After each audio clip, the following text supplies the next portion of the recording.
முயற்சி தான் அவர் எடுக்கிறார். அவரும் இந்த ஃபார்மல் சன்னியாசம் நான் சொல்றேன், இந்த காவி உடை உடுத்துவது, மந்திர தீட்சை அதுக்குன்னு வாங்குறதெல்லாம் கிடையாது. அப்படி பண்ணாத ஒருத்தர் யாக்கியவல்யர் தான். அவர் தான் 2 பொண்டாட்டி விட்டுட்டு கடைசியில் போகிறார். அது இன்னொரு நாளைக்கு பார்ப்போம். மைத்திரேயி காத்தியாயினி 2 பேரை அவர் விட்டுட்டு போக வேண்டிய ஒரு நிலைமை வருகிறது. அப்பொழுது மைத்திரேயி அவர்கிட்ட விடாம அவரும் போறார். அவளும் ஒரு சன்னியாசினி மாதிரி போயிடுறார். இவரும் அப்படி இருக்கிறார். ஆனால் அதுலேயும் கூட இந்த காவி, இந்த ட்ரெஸ்ஸு அதெல்லாம் கிடையாது. மடித்தல் நீட்டல் இதெல்லாம் எதுவுமே கிடையாது. அது இல்லாத ஒரு வாழ்க்கையை தான் இங்கே சொல்லி இருக்கிறது. அதனால அவர்கள் அப்படி இருந்தார்கள். இப்போ இவன் அந்த மாதிரி ஒரு வானப்பிரஸ்த நிலையில இந்த இடத்துல இருந்தாலும் கூட குழந்தை இல்லாததுனால உனக்கு பிரம்மலோகம் கிடையாது. அதுல என்ன சொல்றாங்கன்னா, மகாபாரதத்துல இது ஒரு இடத்துல இல்லை, 1000 இடத்துல திரும்ப திரும்ப வரும். அது என்ன சொல்லும் தெரியுமா? சந்தானம் இல்லாதவனுக்கு யாகம், தானம், தவம், விரதம் எதுவும் எந்த பலனையும் தராது. அதனாலதான் நீங்க பாத்துங்க, இதெல்லாம் நம்ம ரத்தத்துல எப்படி ஊறி போயிருக்குன்னா, கிராமத்துல இருக்கிற ஒரு ஆளுக்கு எதுவுமே தெரியாது. இந்த சாஸ்திரம் புக்கு எதுவும் படிக்கல. ஆனா கல்யாணம் ஆன உடனே முதல்ல எதிர்பார்ப்பு குழந்தை இருக்கா இல்லையா? கல்யாணம் பண்ணின உடனே அடுத்த வருஷம் கேட்கிற கேள்வி என்ன? அந்த குடும்பத்துல உனக்கு ஏதாவது புழு பூச்சி இருந்திருக்கான்னு தான் கேட்கலாம். அவ ஒரு 2 வருஷம் குழந்தை இல்லாம இருந்துட்டாங்க. மாமியார் காரி 1000 கேள்வி கேட்கிறான், அம்மா காரி 1000 கேள்வி கேட்கிறான். இன்னுமா குழந்தை பிறக்கல, ஊர்ல இருக்கிறோம் கேட்கறான். ஐயோ நம்மளை யாராவது மறுபடியும் சொல்றோம் இப்ப துடிக்கிறான். அவனுக்கும் கூட நமக்கு ஒரு பிள்ளையை கொடுக்க முடியாத ஒரு பொண்டாட்டி இருந்து என்ன பிரயோஜனம் அப்படிங்கிறான். இதெல்லாம் ஏன் வருகிறதுன்னா, இதெல்லாம் இன்கிரைன்ட் இன் அவர் பிளட். இதெல்லாம் நம்ம உடம்புல ஸ்ட்ரக்சர்லயே அது நிர்மாணிக்கப்பட்டிருக்கு. இது சாஸ்திரங்களில் சொல்லப்பட்ட உண்மைங்கிற காரணத்தினால குழந்தை பெற்றுக்கொள்வதுதான் இந்த தாம்பத்திய உறவுக்கு, தாம்பத்திய சம்பந்தத்துக்கு ஒரே ஒரு அடையாளம். கேவலம் காம சுகம் அல்ல, சரீர சுகம் அல்ல. சந்ததி விருத்தி, சந்தான விருத்தி, சமுதாயம் நிரந்தரமா தொடரணும், குடும்பம் தொடரணும், பாரம்பரியம் தொடரணும். அதுக்கு ஒரு தொடர்ச்சி இல்லாம போயிடுச்சுன்னா அதை எப்படியாவது தொடரும்படியாக பண்ண வேண்டும். இதுதான் பல இடங்களில் டிஸ்கஸ் பண்ணக்கூடியது ஒண்ணு. இப்ப இந்த பாண்டுல நீ வர முடியாது, பிரம்மலோகமெல்லாம் உனக்கு கிடையாது. ஏன்னாக்கா உனக்கு தான் குழந்தை கிடையாது. இந்த ரிஷிகள்லாம் இப்ப போயிட்டேன், இவனை மட்டும் இங்க அம்மாவும் விட்டா. இப்ப இவன் என்னடா அது, நமக்கு குழந்தை இல்லாததுனால இதெல்லாம் கூட கிடைக்காதா? இவ்வளவு தபஸ் பண்ணியிருக்கேன், என்னை ஏற்றுக்க மாட்டானா? உனக்கு பிள்ளை பிறந்தணும், அந்த பிள்ளைகள்லாம் கிரகஸ்தாசிரமத்தில் நீ பண்ணிவிட்டு அப்புறம் தான் தபஸே பண்ணியிருக்கணும். இந்த தவத்துக்கு ஒரு பிரயோஜனமும் இல்லை அப்படின்ட்டான்.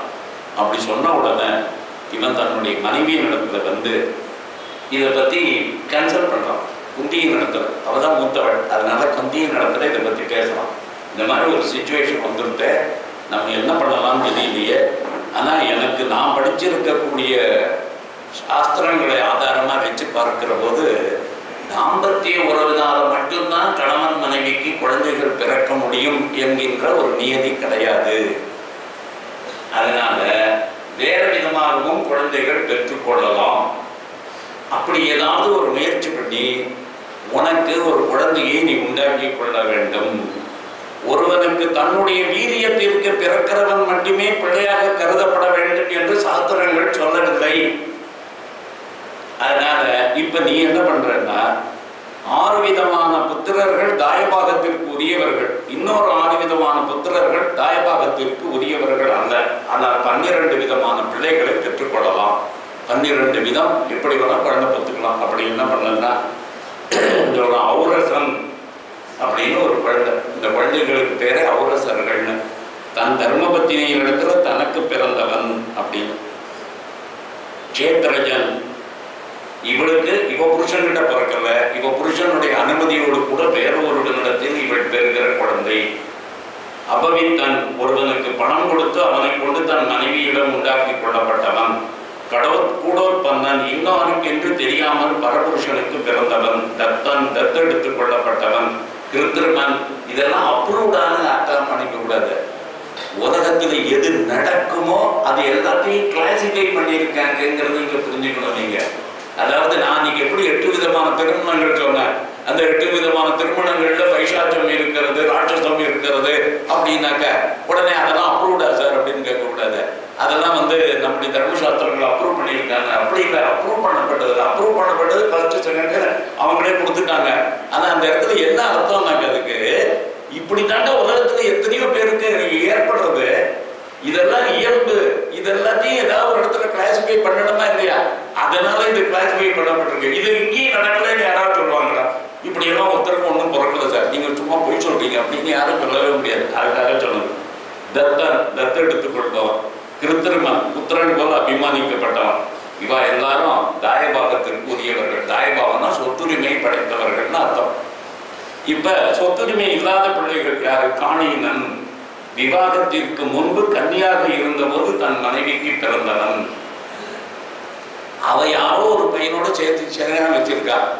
அதுல அவ பிரெக்னென்ட் ஆயிட்டா, குழந்தையும் பிறந்துருச்சு. ஆனா ஊருக்கு தெரியாம மறைச்சுக்கிட்டா, குழந்தையை தூக்கி எங்கேயோ போட்டா, ஏதோ ஒரு ஆசிரமத்துக்கு கொடுத்துட்டா, இல்லை குப்பை தொட்டியில போட்டா, எங்கேயோ பண்ணிவிட்டா. யாருக்கும் தெரியாம விஷயத்தை பெற்றோர்கள் மறைத்து விட்டார்கள். அதுக்கப்புறம் அந்த பிள்ளையை கல்யாணம் பண்ணி வச்சுடுறா வேற ஒரு பையனுக்கு. அதுக்கப்புறம் திடீர்னு ஒரு நாளைக்கு இந்த உண்மை தெரிய வருகிறது. அந்த பிள்ளையே ஒரு நாள் வருகிறான் என்றால், அப்படிப்பட்ட பிள்ளையை இந்த அப்பா எடுத்து வளர்க்கணும்னு சொல்லி அவனை ரிஜெக்ட் பண்றதுக்கான உரிமை உனக்கு எதுவுமே கிடையாது. உனக்கு ரிஜெக்ட் பண்றதுக்கான உரிமை கிடையாது. அவளுக்கு பிறந்த குழந்தை உனக்கு பிறந்த குழந்தை. பவுனர் பவன், ஒரு பெண்ணிடம் இரண்டாவது விவாகம் செய்து கொண்ட புருஷனுக்கு பிறந்தவன். கிரீதன், தாய் தகப்பனார்களுக்கு கிரயம் கொடுத்து வாங்கப்பட்டவன். சுயம் தத்தன், நானே உனக்கு புத்திரனாக இருக்கிறேன் என்று வந்தவன். சகோடன், கர்ப்பிணியாகவே விவாகம் செய்யப்பட்டவனுக்கு பிறந்தவன். இது கூட அவ ஏற்கனவே பிரெக்னன்ட் ஆயிடுவோம். ஆனா குழந்தை பிறந்திருக்காது, இப்ப கல்யாணம் பண்ணுவாங்க. அதை கல்யாணம் பண்ணிக்க வேண்டிய நிர்பந்தம் சில பேருக்கு வரும். அப்படி வரக்கூடிய அந்த குழந்தை பாரசவன், வேலைக்காரினா தனக்கு பிறந்தவன். இது எல்லாமே இருக்கு. இப்ப எனக்கு என்ன பிரச்சனைன்னா, நமக்கு நீ எப்படியாவது ஒரு குழந்தையை பெற்றுக்கொண்டு தர வேண்டும் அப்படின்னு. இதெல்லாம் நடக்கிறதா சார், நடக்குமா சார் அப்படின்னாக்க, இப்போ கூட நீங்க பார்த்தீங்கன்னா வாடகை தாய் அப்படிங்கிறது உலகம் முழுக்க இப்போ சரகேஸ்வரி மதர்னு ஒன்று வந்துருச்சு. அப்ப என்ன அர்த்தம்? பெண்ணினுடைய கர்ப்பப்பையில தாங்குகிற சக்தி இல்லை என்று சொன்னால், இவனுடைய சிமனை எடுத்து அவளுடைய கருமுட்டையோடு சேர்த்து அதை ஒரு குழந்தையாக ஒரு கருவை உருவாக்கி அதை வேறொருத்தியினுடைய கர்ப்பப்பையில வச்சு அந்த குழந்தை பிறக்கிறது. இப்ப அவளுடைய புருஷன் அதை அனுமதிச்சாதான் அது அலோடு. அப்படி இல்லைன்னா அது பணத்துக்காக பண்ணக்கூடியதெல்லாம் இப்போ உலகம் முழுக்க நிறைய இருக்கு. இதெல்லாம் ஒரு காலத்துல நம்முடைய சாஸ்திரங்கள் பேச்சு இருக்குங்கிறதா நீங்க புரிஞ்சுக்கணும். இது எதுவுமே எங்களுக்கு தெரியாது சார், இப்பதான் இந்த அநியாயமெல்லாம் நடக்கிறதும் கிடையாது. உலக நியதி தெரிந்தது மகாபாரதம், உலக நியதிகளை பேசுவது மகாபாரதம். அதனால இதெல்லாம் நடக்கிறதுக்கு வாய்ப்பு இருக்கு. இன்னொன்னு, இப்ப புருஷனுக்கு பிள்ளை கொடுக்கக்கூடிய சக்தியே இல்லை. ஆனா அந்த புருஷன் சொல்றான், உனக்கு எப்படி ஒரு குழந்தை வந்தாங்க. இப்ப செமினல் பேங்க்னு ஒண்ணு வந்திருக்கு. அந்த செமினல் பேங்க்ல என்னன்னா, சிமன் எடுத்து வச்சிருப்பாங்க. யாருடைய சிமன்னு தெரியாது. எப்படி பிளட் பேங்கோ செமினல் பேங்க் இருக்கு. அந்த பேங்க்ல இருந்து சிமனை வாங்கி இன்ஜெக்ட் பண்ணிடுவாங்க. இன்ஜெக்ட் பண்ணினா இவளுக்கு கர்ப்பம் உண்டாகும். ஆனா அந்த கர்ப்பம் உனக்கு பிறந்தது இல்லை. ஆனா நீயாக விரும்பி உன் பொண்டாட்டியின் இடத்துல வேற வழியில எனக்கு ஒரு குழந்தை வேணுங்கிற அறிப்பு இருக்கிற காரணத்தினால உலகம் முழுவதும் குழந்தை வேண்டும் என்ற அறிப்பில்லாத தம்பதிகளே கிடையாது. அது அமெரிக்காவா இருக்கட்டும், ஜெர்மனியா இருக்கட்டும், சுவிட்சர்லாண்டா இருக்கட்டும், எங்கேயாவது கல்யாணம் பண்ணிக்கிட்டு எனக்கு புள்ள வேண்டாம்னு சொன்னவன் எவனாவது இருக்கானான்னு கேளுங்க. இப்ப ஆம்பளை கல்யாணம் பண்ணிக்கலாம்னு வந்திருக்கு. இதெல்லாம் மகாபாரதத்துல பேசப்பட்டிருக்கு. இது ஏதோ புதுசு இப்பதான் நினைக்கிறீங்க. இதுவும் மகாபாரதத்துல பேசியாச்சு. அப்படி ஒரு ஆம்பளை கல்யாணம் பண்ணிட்டா கூட அவன் என்ன சொல்றான், எனக்கு ஒரு குழந்தை வேணுங்க. இந்த கொடுமையை போய் எங்க சார் சொல்றது? இந்த கொடுமையை போய் எங்க சொல்றது? நீ ஆம்பளை கல்யாணம் பண்ணிப்ப, அதுக்கு வேற சட்டப்பூர்வமா சில நாடுகள்ல அந்த சட்டத்திலேயே அதுக்கு இடம் கொடுத்துருக்கானுங்க. நம்ம ஊர்லயே சட்டங்கள் இருக்கான், மறந்துடாதீங்க. எப்படியோ இன்னைக்கு வரைக்கும் தாக்கு பிடிச்சிட்டோம். நாளைக்கு இந்த விபரீதம் இன்னைக்காவது கொண்டு போய் நம்ம ஊர்லயே கூட அப்படி ஒண்ணு பண்ணமா சார்பி விட்டாங்கன்னா வம்பு. சுப்ரீம் கோர்ட்டுன்னா நல்லவேளை அந்த லெவலுக்கெல்லாம் போகல. ஆனால் இது மாதிரி ஒண்ணு நடந்தால் அவர்களுக்கும் தம்பதியாக இருக்கக்கூடியவர்களுக்கு குழந்தை ஒழுங்குற ஆசை எப்படி ஆகிறது? எப்படி கேவலமா இருக்கு ஆணும் சேர்ந்து வாழறதுங்கிறத. அந்த கேவலத்துல ஒரு குழந்தை வேற வேணுங்கிற கேவலம் அதோட மோசமானது இல்லையா? ஆனா அது நடக்குதா இன்னைக்கு உலகம் முழுக்க. அதுக்காக சொன்னா இது எல்லாத்தையும் மகாபாரதம் பேசி விட்டது. அப்ப சொன்னா, ஒரு காலத்துல பெண்கள்லாம் நம்முடைய இந்த இடத்துல சொல்ற ஒரு உதாரணத்துக்காக, உத்தான மகர்ஷியினுடைய காலம் வரைக்கும் ஒரு பெண்ணை திருமணம் செய்து கொள்வது என்பதே இந்த ஆண் குழந்தை பெற்று தருவதற்கு தான். அதுக்கப்புறம் ஒருத்தனுக்கே ஒருத்தி மனைவியா இருக்கணுங்கிற கட்டாயம் கிடையாது. அதுக்கப்புறம் வேறு ஒருவனுக்கு குழந்தை தேவைப்படுகிறது என்று சொன்னால் அவனுக்கு பெற்று தரலாம் என்ற நீதிதான் இருந்தது. இதை மாற்றியவனே ஸ்வேதகேது. அவனுக்கு பேர் யுக தர்ம. அந்த யுக தர்மத்தை உருவாக்கியவன் அப்படின்னு பேர், யுக தர்ம பிரம்மா. அவன் தான் அந்த யுக தர்மத்தையே மாற்றான் ஸ்வேதகேது. அவ அப்பா உத்தாரக மகரிஷி அவருடைய மனைவியை, அதாவது ஸ்வேதகேதுவனுடைய தாயார வேறொரு மகரிஷி வந்து கேட்கிற போது, உங்களுக்கு தான் புள்ள பிறந்தாச்சு, புள்ள வளர்ந்து இருக்கான், எனக்கு குழந்தை இல்லை, உன் பொண்டாட்டி அனுப்புன்னு சொல்லுகிற போது அப்படி இவர் அனுப்புவதற்கு முடிவெடுத்தார். அன்றைக்கு இருக்கக்கூடிய யுக தர்மம் அது. அப்ப இந்த அம்மாவை கூட்டின்னு அவன் வெளியில போலான்னு நினைக்கிறான் அந்த பொண்டாட்டிய, அந்த வந்தவன். அப்ப ஸ்வேதகேது அந்த உள்ளுக்குள்ள நுழையறான். உடனே வந்து எங்கம்மா போறேன்னு கேட்டான். உங்க அப்பா என்ன வேற ஒருத்தருக்கு கொடுத்துட்டாரு, நான் இங்க இருக்க முடியாது, அதனால கிளம்புறேன், நான் உள்ள வாங்கினான். உள்ள வாங்கினான். என்ன எந்த அத்தாரிட்டியிலேயே கொடுத்தான்னு கேட்டான். இதான் தர்மசாஸ்திரம். இன்று முதல் இந்த தர்மசாஸ்திரத்தை நான் மாற்றி எழுதுகிறேன். மனைவியினிடத்தில் கணவனுக்கு இருக்கும் உரிமையை விட தாயினிடத்தில் பிள்ளைக்கு இருக்கும் உரிமை அதிகம்.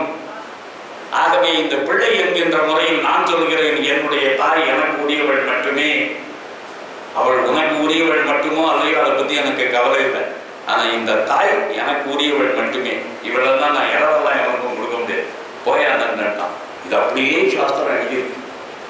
இதெல்லாம் எதையுமே நம்ம மறைக்கல, இது அப்படியே ரெக்கார்ட் பண்ணிட்டு ஸ்வேதகேது அன்றைய தினம் புதிய யுக தர்மத்தை நியமித்தான், புதிய யுக தர்மத்தை நிர்மாணம் செய்தான். அந்த நிர்மாணம் செய்ததனுடைய பலன் தான் இன்றைக்கு நம்ம நாட்டில் இந்த ஒருத்தனுக்கு ஒருத்தி, குழந்தை, சமுதாயம், குடும்பம், இப்படியெல்லாம் பல பேர் இருக்கும் அப்படிங்கிறத அவர் அழகாக சொல்லிட்டு. ஆனால் இப்போ எனக்கு ஒரே ஒரு விஷயம்தான், குடும்பத்தில் குழந்தை வழங்குறதுக்காக முன்னோர்களே அப்படி பல பேர் செய்திருக்கிறார்கள். கணவனுடைய அனுமதியோடு நீ செய்யலாமா? ஆனால் எனக்கு ஒன்றும் புரியல, இந்த ரிஷிகளோட யாரையாவது சேர்ந்து நீ எதாவது பண்ண முடியுமா? எனக்கு ஒன்றும் புரியலையே. நான் என்னத்தை இதை ஓப்பனாக பேசுறது கஷ்டமாக இருக்கு. அதே நேரத்தில் இதை சொல்லி இந்த பிரச்சனைக்கு தீர்வு கண்டாக வேண்டும்னு குந்திகிட்ட சொன்னான். இப்போ தான் குந்திக்கு திடீர்னு ஸ்ட்ரைக் ஆச்சு. என்ன ஸ்ட்ரைக் ஆச்சுன்னா, தனக்கு துர்வாசர் கொடுத்த மந்திரத்தை ஏன் பயன்படுத்தக்கூடாது? கணவனுடைய துக்கத்தை நிவர்த்திப்பதற்காக, கணவனுடைய ஆற்றாமை, கணவனுடைய இயல்பான நிலை, கணவன் தன்னோடு கூட கூடி இப்பொழுது குழந்தை பிறக்க முடியாத ஒரு சூழ்நிலை, அப்படிப்பட்ட நிலையில் அவன் விரும்புகிற ஒரு பிள்ளையை நாம் உண்டாக்கி கொடுத்தால் என்ன அப்படின்னா, சரி அப்படின்னு கணவனிடத்துல தன்னுடைய வாழ்க்கையில் நடந்த அந்த ரகசியத்தை சொன்னான். எந்த பொண்ணுமே சத்தியத்தை பேசுவதில்லை என்று சத்தியமே பண்ணி இருக்கிறார்கள். இது நிறைய மகாபாரதத்துல வந்திருக்கு. அது என்னன்னு கேட்டாக்க எல்லாருமே மறைச்சிடுவார். எப்படி சத்தியவதி மறைச்சாலோ புருஷன்கிட்ட இருந்து, அதுபோல குந்தி இப்பொழுது என்ன மறைச்சாருனாக்க, இந்த மந்திரத்தை நான் ஏற்கனவே ஒரு தடவை கன்னியா இருந்த போது பிரயோகம் பண்ணி பார்த்தேன். அப்போ சூரிய தேவன் வந்தான், அவனுக்கு ஒரு குழந்தை பிறந்தது, அதை ஆத்தோட நான் விட்டுட்டேன். அதுக்கப்புறம் தான் நான் இப்ப அந்த மந்திரத்தை வேற ஒருத்தருக்காக உங்களுக்காக நான் பயன்படுத்த முடியும்னு சொல்றேங்கிற உண்மையை சொல்லவே இல்லை. அதை மறைச்சுட்டு தனக்கு மந்திரம் கிடைச்ச விதத்தை மட்டும் சொல்லி அந்த மந்திரத்தை இப்பொழுது பிரயோகம் செய்கிறேன் அப்படின்னா, உடனே பாண்டு சொன்னா, அப்படின்னா அந்த மந்திரத்தை நீ வந்து எந்த தேவதையை நினைத்துக் கொள்ள வேண்டும் என்பதை நான் சொல்லுகிறேன். எனக்கு பிறக்கக்கூடிய பிள்ளை தர்மத்தின் திருவுருவாக இருக்க வேண்டும், தர்மத்தின் வழியில் நடக்கக்கூடியவனாக இருக்க வேண்டும். ஆகவே தர்ம தேவதையை உன்னுடைய மனதில் நினைத்துக் கொண்டு அந்த மந்திரத்தை கூறுங்க. உடனடியாகவே தர்ம தேவதை என்றால் யமதர்மராஜா. இப்பொழுது யமதர்மராஜாவை நினைத்துக் கொண்டு இப்பொழுது இவள் அந்த மந்திரத்தை சொன்னாள். உடனடியாகவே யமதர்மராஜா மூலமாக இவளுக்கு ஒரு குழந்தை கிடைத்தது. சூரியன் துலாராசியில் இருக்கும் போது பூர்ண திதியாகிய பஞ்சமியில் கேட்டை நட்சத்திரம் சந்திரனோடு சேர்ந்திருக்கையில் அபிஜித் என்று சொல்லப்பட்ட 8வது முகூர்த்தத்தில் இப்பொழுது ஒரு ஆண் குழந்தை பிறந்தது. அவனுக்கு பெயர் யுதிஷ்டிரன். யுத்தத்தில் புறங்காட்டி ஓடாமல் ஸ்திரமாய் இருப்பவன் என்ற அர்த்தம். இந்த யுதிஷ்டிரன் இவனுக்கு ஏன் பேர் வச்சா அப்படின்னா, யுத்தத்துல புறங்காட்டி ஓடாமல் ஸ்திரமாக நிற்கக்கூடியவன் யுதிஷ்டிரன் அப்படின்னு சொல்லிட்டு அவனுக்கு பெயர் வைத்தார்கள். இதோட பேசாம விட்டுருக்கலாம்ல. இப்ப ஆசைங்கிறது மனுஷனுக்கு எப்படி இருக்குங்கிறத நீங்க புரிஞ்சுக்கணும். இவன் என்ன சொன்னான், ஒரு குழந்தை இல்லைன்னா அவனுக்கு இது கிடையாது, தேவலோகத்துக்கு போக முடியாது, நான் பிரம்மலோகத்துக்கு போக முடியாது, அதனால எனக்கு ஒரு குழந்தை பெற்று கொடுனா குழந்தை பிறந்தாச்சு, முடிஞ்சு போச்சேன், அதோட நிற்க வேண்டியதானே. இப்ப இவன் மேற்கொண்டு குழந்தைகள் பெற்றுக்கொள்ள வேண்டும் என்று ஆசைப்பட்டான். எப்ப இது சாத்தியமாயிட்டோ இன்னும் நல்ல குழந்தைகளை நாம பெற்றுக்கொண்டால் என்ன என்கின்ற எண்ணம் வந்தது. யாருக்கு? ராஜ்யத்தையே ஏற்கனவே தியாகம் செய்துவிட்டு வானப்பிரத்தியாக வாழ்ந்து கொண்டிருக்கிற பாண்டுவுக்கு. நல்லா கவனிச்சுக்கணும். அதனால இப்ப இவனுக்கு இந்த ஆசை வந்ததுனால இப்பொழுது மேற்கொண்டு பண்றாங்க. இப்ப யுதிஷ்டிரன் பிறந்து விட்டான். இந்த தேவதையினுடைய மந்திரத்தை சொல்லி குந்தி ஒரு குழந்தையை பெற்றுக் கொடுத்து விட்டாள். பாண்டுவுக்கு ஏற்பட்ட சாபம் ஏற்கனவே காந்தாரிக்கும் தெரியும், திருதராஷ்டிரனுக்கும் தெரியும். அதனால திருதராஷ்டிரன் 2 விதத்தில் சந்தோஷப்பட்டு கொண்டிருந்தான். இனிமேல் ஜென்மத்திலையும் பாண்டுவுக்கு குழந்தை பிறக்காது. அதனால பாண்டுவுக்கு வாரிசு என்பதாகவே ஒன்று கிடையாது. அதனால இந்த அரசுரிமையில வாரிசு போர் வரவே வராது. அதனால நிச்சயமாக நம்ம பிள்ளைதான் ஆட்சிக்கு வர முடியும் என்று நினைத்துக் கொண்டிருந்தான். அது மட்டுமல்ல, இவனும் திரும்பி ராஜாவா வரப்போறதில்லை. அதனால நிம்மதியா நாம தான் இருக்க போகிறோம் என்று திருதராஷ்டிரன் முடிவு செய்திருந்த நேரத்தில் இடி போல இந்த செய்தி வந்து விழுந்தது. என்ன செய்தி? அதாவது நீங்க அப்ப என்ன பார்க்கணும்னா, எவ்வளவு பெரிய நெட்வொர்க் ஸ்பை இருந்திருக்கான் பாருங்க. ஒரு எங்கேயோ ஒரு வனத்துல நடக்கிற சம்பவம் இட் இஸ் ரிப்போர்ட்டட் இமிடியட்லி அஸ்தினாபுரத்தில் இருக்கக்கூடியது. இவ்வளவு நெட்வொர்க் ஆஃப் டிவி சேனல்ஸே கிடையாதுப்பா. இப்ப இவ்வளவு நிருபர்கள் போய் கூட உன்னைக்கையும் கேதர் பண்ண முடியல. அதே 1.5 கிலோமீட்டருக்கு அகண்டு இருந்துருக்காங்க. அப்ப நீங்க பார்க்கணும், இவன் அதையும் மீறி இவன் எப்பதான் இந்த இன்ஃபர்மேஷன் எல்லாம் கேதர் பண்ணி கொண்டு போய் கொடுத்தானுங்க அப்படின்னு. அதனால நம்ம நல்லா புரிஞ்சுக்கணும், இன்னைக்கு இருக்கிற சிச்சுவேஷனை விட இந்த நெட்வொர்க் அன்னைக்கு ரொம்ப ஜாஸ்தியா இருந்து நிறைய தகவல்கள் அரண்மனைக்கு போச்சு. இப்ப காந்தாரி ஏற்கனவே வியாசர்கிட்ட திருதராஷ்டிரன் நல்ல பலம் உள்ளவன். திருதராஷ்டிரனுக்கு குழந்தை பெற்றுக் கொடுக்கக்கூடிய பலம் உண்டு. அதனால திருதராஷ்டிரனுக்கு அவ மனைவியாக இருந்து குழந்தை பெற்க போறான். அப்ப வியாசர் சொன்னார், அம்மா நான் ஏற்கனவே, அதாவது வியாசருக்கு இப்ப நல்லா கவனிச்சிங்க, எவ்வளவு பெரிய மகிழ்ச்சியாக இருந்தாலும் கூட இந்த ரத்த சம்பந்தம் என்பது ஒன்று ஏற்பட்டு விட்டால் அந்த குடும்பத்தோடு கூட ஒரு நெருக்கமான உறவு வந்து விடுகிறது. அதிலிருந்து அவனால் விலகி நிற்க முடியவில்லை என்பதையும் கூட வியாசருடைய வரலாறு நமக்கு சொல்லுகிறது. இதெல்லாம் அப்படி பார்க்கணும். நீங்க சும்மா கதை பார்க்கறதுக்காக வரல. இப்ப வியாசர் எப்பேற்பட்ட மகிழ்ச்சி, எப்பேற்பட்ட எல்லாத்தையும் விட்டுட்டு போனாரு. அவனை சத்தியவதி நினைச்சு கூப்பிட்டு வரா. எதுக்காக வரா? ஒரு சின்ன பர்பஸுக்கு. இப்ப குழந்தை பெற்றாச்சு, முடிஞ்சு போக வேண்டியதானே. முடிச்சாச்சு, போயாச்சு. இன்னும் உனக்கு அந்த குடும்பத்துக்கு எந்த சம்பந்தம் வியாசரால இருக்க முடிஞ்சுதா? இருக்க முடியல. ஏன் இருக்க முடியல அப்படின்னா 2 காரணத்துக்காக. ஒண்ணு, இவருக்கு பிறந்த குழந்தைகள், அதனால அந்த குடும்பத்துல இவருக்கு சம்பந்தம் இருக்கு. சத்தியவதி இன்னமும் அங்க இருக்க அம்மா, அந்த சத்தியவதிக்காகவும் இவர் செய்ய வேண்டிய காரியங்கள் இருக்கின்றன. அதனால அவர் என்ன அப்பப்ப வந்துட்டு போவார். அப்படி வருகிற போது காந்தாரி அவர் காலில் விழுந்து நமஸ்காரம் பண்ணிட்டு, எனக்கு புத்திரன் பிறக்கணும்னு ஆசீர்வாதம் பண்ணுங்க அப்படின்னா, உனக்கு ஒரு பிள்ளை இல்லைம்மா 100 பிள்ளை பிறக்கும், கவலைப்படாது போ அப்படின்னு. இவளுக்கு ரொம்ப சந்தோஷம், 100 பிள்ளை பிறக்க போறான் அப்படின்னு சொல்லிட்டு. அதனால கர்ப்பமானாள். சாதாரணமா இந்த புறப்பிரசவம்னு கேட்டுக்கிட்டு இருக்கோம். இந்த 9 மாதம் குறிப்பிட்ட நாட்கள் இல்லாம குழந்தை பிறந்தா அது ரொம்ப ஒல்லியா இருக்கும், அப்படி இருக்கும். இப்ப இவளுக்கு 100 பிள்ளை பிறக்க போறான். அப்படி 100 பிள்ளைகள் பிறக்கிறது அப்படின்னா இவளுடைய கர்ப்பமானது எவ்வளவு நாள் இருந்தது என்றால் 2 வருஷம் கர்ப்பத்தை தாங்கினால் குழந்தை பிறக்கல. டாக்டர்லாம் காமிச்சு பார்த்தா, ஏன்னா 9 மாதத்திலே பிறக்கணுமே, இது ஏன் வரல அப்படின்னா, அதுதாங்க எங்களுக்கு ஒன்றும் புரியல. ஆனா கரு நல்லா சேஃபா தான் இருக்கு, அதனால உங்களுக்கு ஒன்றும் பயம் இல்லை, குழந்தை டெலிவரி ஆகும், சேஃப் டெலிவரி ஆகும், நீங்க ஒன்றும் கவலைப்பட வேண்டாம்னு சொல்லி வச்சிருந்தார். அதனால இப்ப நிம்மதியாகவும் இருந்தார். 2 வருஷம் கர்ப்பம் தாங்கினார். இப்ப யுதிஷ்டிரன் அங்க பிறந்து விட்டாங்க இந்த செய்தி வந்த உடனே இவளுக்கு ஆத்திரம். என்ன ஆத்திரம்னா 2 விதத்துல ஆத்திரம். என்னுடைய புருஷனுக்குத்தான் அரசுரிமை போயிற்று, இப்பொழுது என்னுடைய கணவன் தான் இப்பொழுது அங்க ராஜா. இப்ப எனக்கு முன்னாடி பிள்ளை பிறந்துடுச்சுன்னா நிச்சயமா அவனுக்கு தானே ஆட்சி உரிமை. ஏன்னா அவன் நல்ல பிள்ளையா பிறப்பான். அவனுக்கு கண் தெரியாமலாம் பிரச்சனை வரதுக்கு வாய்ப்பே கிடையாது. அவன் நல்ல பிள்ளையா இருப்பான், மூத்த பிள்ளையா இருப்பான். அதனால அவனுக்கு தானே அரசுரிமை. அதனால ஒரு ஆண் குழந்தை சீக்கிரம் பெக்கணும்னு இவ துடிச்சுட்டு இருந்தா. நிச்சயமா பாண்டுவுக்கு குழந்தைய பிறக்காதுங்கிற நேரத்துலதான் அது வேற இருந்தா. இந்த 2லையும் மண்ணு விழுந்துருச்சு. இப்ப அங்க பாண்டுவுக்கு குழந்தை பிறந்தாச்சுன்னு தகவல் வந்துருச்சு. அந்த குழந்தை, அதாவது இப்ப இந்த குழந்தைய நான் ரிஜெக்ட் பண்றேன்னு சொல்ல முடியாது. நல்லா கவனிச்சீங்க. ஏன்னா சாஸ்திர ரீதியாக தேவதையை அழைத்து பிறந்திருந்தாலும் கூட அது பாண்டுவன் பிள்ளைதான். அதனால அன்னைக்கு இருக்கக்கூடிய லெஜிஸ்லேஷன்ல அது அலௌடு. அதனால இன்னைக்கு இருக்க கோர்ட்டுக்கு போனாலும் செல்லாது, ஆனா அன்னைக்கு அது செல்லும். அதனால என்னாச்சு, இப்ப அவளுக்கு பெரிய தகவல் என்ன பண்றது, இப்ப நம்ம இதை என்ன செய்ய போறோம் அப்படின்னு ரொம்ப தவிச்சுட்டு இருந்தா. அந்த ஆத்திரத்துல இன்னும் சனியும் பிறக்காம இருக்கு. அப்படின்னு சொல்லிட்டு இந்த தன்னுடைய பிள்ளை பிறக்கணும், ஆட்சிக்கு வேற வரணும், அது வேற ஒரு பக்கம் ஏற்றியே தன்னுடைய அதுவும் இந்த ஓரகத்திகள் பிரச்சனை இருப்பாங்க, அது ரொம்ப பெரிய பிரச்சனை. அதனால ஓரகத்திக்கு முன்னாடி குழந்தை பிறந்து நாம எல்லாத்துக்காக இதை விட்டு வைக்கணும் அப்படின்னு சொல்லிட்டு வந்த ஆத்திரத்துக்கு போய் குந்தியை நாள் போட முடியுமா? முடியாது, இங்க தூரத்துல இருக்காங்க. அதனால என்ன பண்ணா அந்த ஆத்திரத்தெல்லாம் எங்க காட்டுறதுன்னு சொல்லி வயிற்றுல ஒரு பெரிய கல்லை வச்சு இடிச்சுட்டார். இந்த வயிற்றுல அடிச்சுக்கிறது மகள வயிற்றுல அடிச்சுட்டார். அந்த மாதிரி அடிச்சு விட்டா, அடிச்சுன்றது வெறும் கையால் அடிச்சுக்காம அப்படி அடிச்சதுனால கர்ப்பம் சிதைந்தது. கர்ப்பம் சிதைந்து கர்ப்ப கட்டி வெளியே வந்து விழுந்தது. இப்போ அப்படியே ஷாக் பண்ணுறது, என்ன பண்றதுன்னு தெரியாம இருந்தா. ஐயோ வியாசர் எனக்கு 100 பிள்ளை பிறக்கும் தான் இப்படி ஆயிட்டேன்னு நினைச்சது. வியாசரை மானசிகமா நினைச்சா ஐயோ இந்த மாதிரி நான் பண்ணிட்டேன்னு உடனடியாக வியாசர் வந்தார். நீ ஒன்றும் கவலைப்படாது, நீ செஞ்சது தப்பு தான், ஆனா அதனால உனக்கு குழந்தையே இல்லைங்கிறது கிடையாது. எப்போ சாஸ்திர ரீதியாக உனக்கு குழந்தை உண்டுன்னு ஒன்று ஜாதக ரீதியே உண்டுன்னு தெரிஞ்சோ நீ கவலைப்பட வேண்டாம். அந்த சிதைந்த கர்ப்பத்தை இப்பொழுது 100 பாத்திரங்களில் போடு.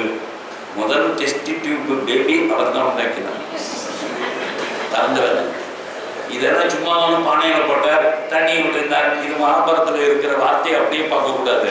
மூலிகைகள் சிலது இருக்கு, அதற்கு உயிரூட்டுகிற சக்தி உண்டு. ஒரு கருவிலிருந்து குழந்தையை பெற்றுத்தரக்கூடிய சக்தி படைத்த மூலிகை மருந்துகள் நம்ம ஊர்ல உண்டு. அந்த மூலிகைகள் நிறைந்த ஒரு குடுவையில அந்த கர்ப்பத்தை சிதைத்து ஒவ்வொரு துண்டாக எடுத்து அதில் போட்டார், 100 துண்டு. ஏன்னா 100 பிள்ளை பிறக்கும்னு சொல்லியிருக்காங்க. இப்ப கடைசியா இந்த ஜெயிச்சுட்டு 100 எண்ணி போடுற அவர் தான் வியாசர் தான் இதை பண்றார். அப்படி பண்ணும்போது அத எனக்கு ஒரு பொண்ணு இருந்தா நடந்துங்கிற